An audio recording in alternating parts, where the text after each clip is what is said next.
And now we're ready to implement a value returning function called getOption. So when the program starts, we'll show the menu, and then we will call a function called getOption, which will prompt the user to enter a 1, 2, 3, or 4, and it will validate that for us. So if the user enters 6, we'll say, nope, that's not correct, and we'll ask them again. And then this function is going to return the option, and that will be stored in this variable option. Remember, show menu is not a value returning function. It's a void function because it doesn't return anything. It just does its job and then it's finished. This is different. This is a value returning function which will return some information and then we'll store it into option. And the cool thing about putting this in a function is because we can do all of our validating in that function. And when we get to this point, we're guaranteed that the option will either be a 1, 2, 3, or 4, which will help us when we are executing this conditional block. So let's go down to getOption and see what's going on right now. So right now we just have a dummy statement where we're going to return the number 4. That's why when we run the program, it just automatically quits after showing the menu. So this is the function that we need to flesh out. So in our planning doc, I'm going to go down and we're going to plan out the getOption. Okay. So if we look at our sample run, what happens when we are asking for the option? Well, we're going to have a prompt and store it in option, and then we're going to check it, and if it's invalid, we'll ask again, and we'll keep doing that until it is a good option. So we're going to have to first we need the option variable, right? So we're going to have to create an option variable, and that's going to be an integer. Okay, and then we want to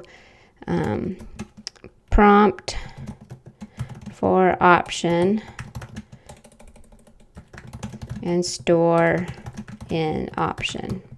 So we're going to prompt for the option and store it in option. And while option is not 1 through 4,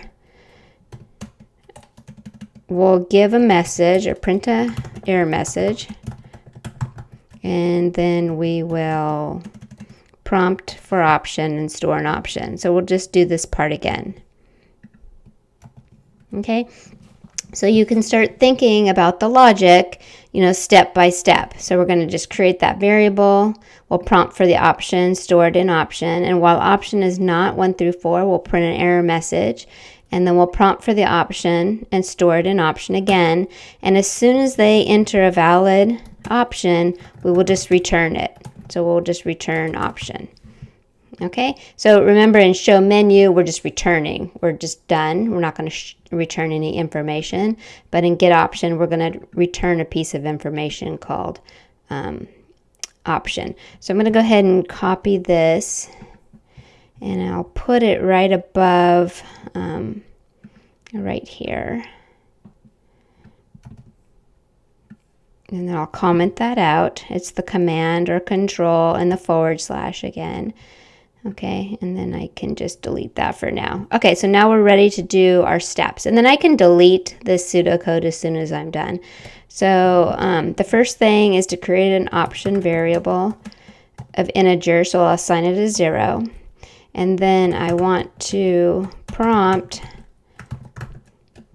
enter, whoops. And then I'm going to cast it as an integer, right? Because it will be an integer. I've declared that up here. And I'll store it into option. And so while option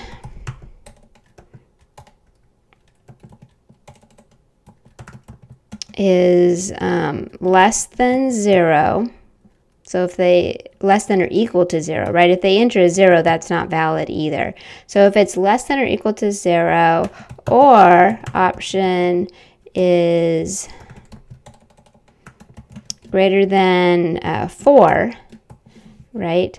And we could say less than 1, right? That would be the same thing, less than or equal to 0 or less than 1, however you prefer. So we're going to check that.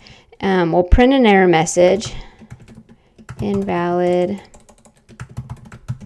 option, and then I'll just get it again. So like my pseudocode, I'll just copy and paste that again. Okay, and so this will keep looping while they enter invalid numbers. And then as soon as they're done, we will return option. Okay, so let's delete all this pseudocode.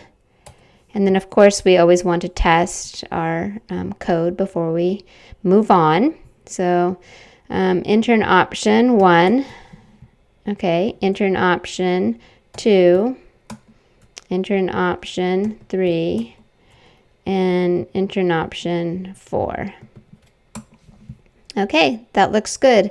And in our other functions, if we really wanted to test if those were working, we could put in like a dummy print statement. So in the balance function, right? And then in here, we are print in deposit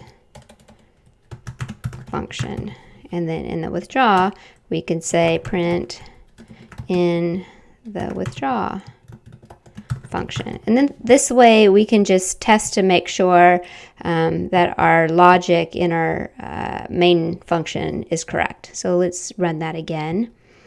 And 1, yep, in the balance function, that's where I want to be when I choose a 1. So if I choose a 2, in the deposit function, in the balance function.